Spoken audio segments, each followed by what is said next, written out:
Hey, what's going on, everybody? It is Friday, October 8th. So we had the job report today, and 194,000 on payrolls. That was a big miss. The market was looking for something, or I think forecasts were around 500,000, 488,000. But it's not as bad as it looked, I'll be honest. If you read the report, first of all, July and August were revised higher. And in the September report, there were gains in a lot of areas. There were gains in travel and leisure, hospitality, service sector gains, office type jobs. The big reduction, or what added to, or what caused the smaller than expected increase, that 194,000 payroll gain, was big layoffs in public education. And that's probably, states like, or cities like New York, LA, firing teachers who are unvaccinated. The unemployment rate had a pretty significant drop, down 0.4 percentage points to 4.8%. So the headline number, that 194,000 payroll, that was a shocker. I was surprised to see that. But beneath that, it didn't look all that bad. Having said that, I'm going to go back to, the core of my analysis, that's the fiscal flows. And the latest number that I just got off the daily treasury statement, yesterday's flow was 13.5 billion. That is really, really low. That's like incredibly low. Again, I'll just, for some context or some perspective, in August, we were doing 35 billion a day. That's down now. We had a 13 billion flow. 13. That's like almost 70% below the daily flow back in August. The 10-day average now of these flows is down to 16, I believe it's 16.7 billion.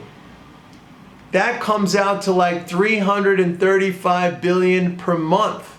And again, I'll give you some perspective on that. I've been doing it now every single video for the last few videos, but just to, to kind of pound it home, in March, we were doing 984 billion a month.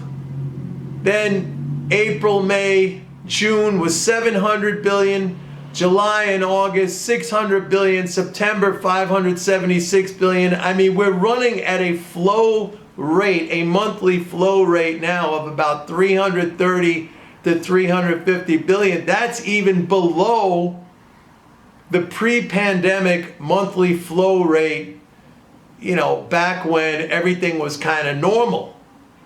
When we were doing 420 billion a month, that was before any kind of, massive pandemic stimulus or, anything of that nature. So you got economic growth in the third quarter forecast at 1.3%. That does not reflect, and I said this yesterday, that does not reflect this new daily flow rate, which is extremely weak. So I'm saying fourth quarter GDP, it's going to be zero. And it could very well be negative. We can go negative. And again, I'll just repeat what I said yesterday. The stock market is not reflecting this. No way, no how. Now we're going to start to get into earnings season. I think that might start next week with the banks. The banks are, the banks, as I've said previously, bank stocks have been the most undervalued stocks in the whole entire market. And the thing about earnings is these companies know how to game the system. They know how to put out expectations and then beat those expectations. So I wouldn't be surprised to see, the market react positively as these earnings come out. But look, the underlying conditions right now, let me jump back for a second to the job report, because even though I said that there were a lot of sectors that saw an increase in payrolls, the slowdown in economic growth will unquestionably have a negative effect on that as we go through the fourth quarter and maybe even into next year. Now, if they do something on this, this Biden 3.5 trillion plan or whatever they're doing, that could be a whole different story. And we have to see what the numbers are going to be, how soon that spending increase is going to hit, et cetera, et cetera.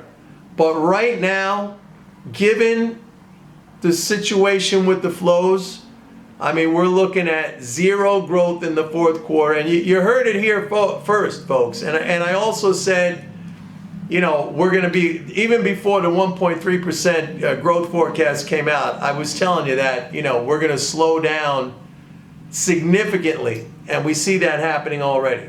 So zero growth in the fourth quarter. And I'm also saying there is a good chance we could see a negative print for the fourth quarter. Stocks are not reflecting this. We're going to see a deeper correction. You got some bearish sentiment now, so I think that's keeping the market a little bit supported, but there's going to be an erosion. I don't think it's going to be a crash. I think we'll see an erosion of the market, and that's going to play out over, the next few months, if not longer, into next year. We got to see, what. I don't think the flows are going to stay this low, but they're not going to get anywhere near, excuse me, they're not going to get anywhere near what we have, been seeing for the last 18 months. That's over. That is finished.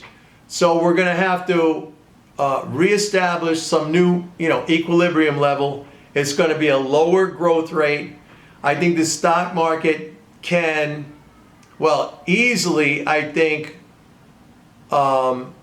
correct the entire third quarter rally. I'm not sure where the S&P levels were at the start of the third quarter, but I could easily see that entire move of the third quarter, and you can go check that out where we were. I could see that being, erased. Not permanently. Eventually, we would recover that, but in this correction, I could see that being erased.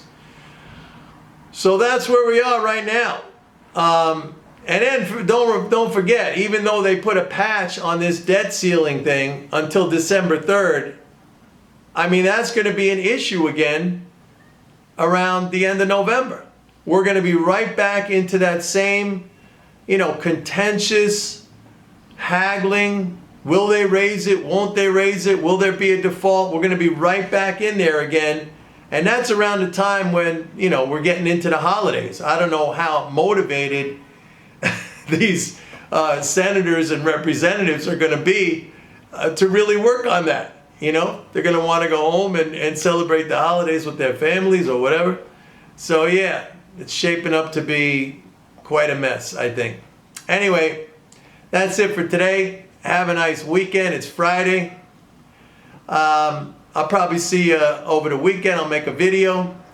And in the meantime, don't forget, go to my website, pitbulleconomics.com. Sign up for a 30-day free trial of MMT Trader. I'm the only one who has an applied approach to MMT. I take the concepts and understandings of MMT, and I help you to make money investing in the financial markets using that knowledge. Have a good one, everybody. See you tomorrow. Bye.